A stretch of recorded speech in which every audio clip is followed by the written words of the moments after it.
Bonjour à tous, ici Societis et on se retrouve aujourd'hui pour une nouvelle vidéo sur 4 paradoxes logiques.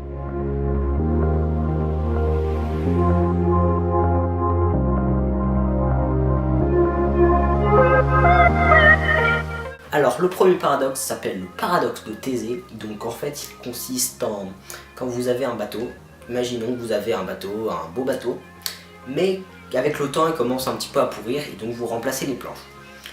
Une fois que vous aurez remplacé toutes les planches, est-ce que ça reste toujours le même bateau? C'est la question.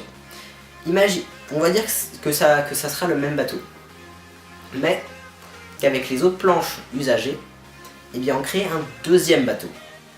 Quel est l'original? Le nouveau ou celui dont les planches ont été remplacées?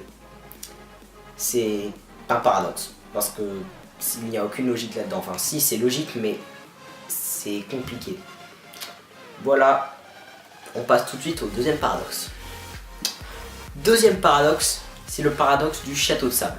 Imaginons que vous avez un château de sable.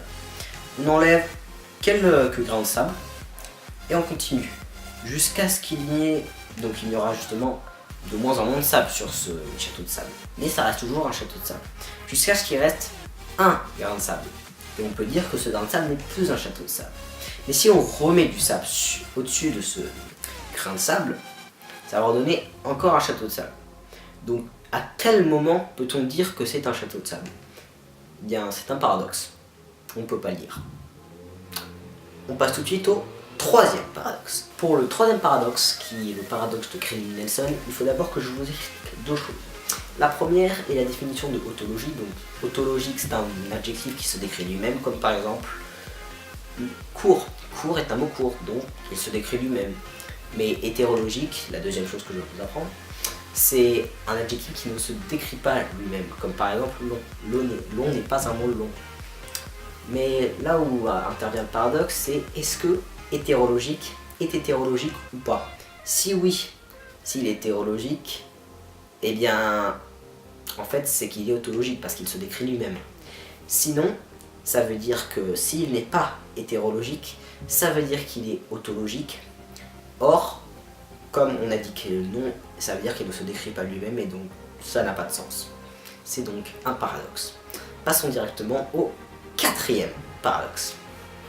Donc le quatrième et dernier paradoxe dont j'aimerais vous parler, c'est le paradoxe de la téléportation, qui en fait se rapporte un petit peu indirectement au premier paradoxe qu'on a vu. Donc, pour faire simple, imaginons que la télé qu'on est en 2000, on va dire qu'on est en 4000, voilà, 4000 c'est dans le futur, c'est dans 2000 ans, c'est bien. En 4000 la téléportation existe, bon, même si les scientifiques aujourd'hui disent qu'elle n'existera peut-être jamais, mais bon, imaginons. En 4000, la téléportation existe. Moi je me téléporte. Et elle va fonctionner de manière suivante. Si en haut, là on a...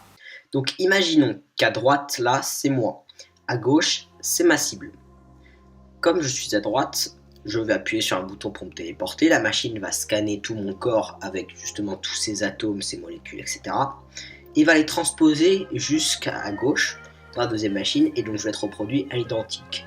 Donc dans la personne 2 va avoir les mêmes souvenirs que moi, va être pareil que moi, même physique partout. Mais la machine 1, donc à droite, avec l'original de moi, va me détruire entièrement. Donc est-ce que la machine 2, la personne dans la machine 2 sera moi ou quelqu'un d'autre ou une reproduction parfaite de moi?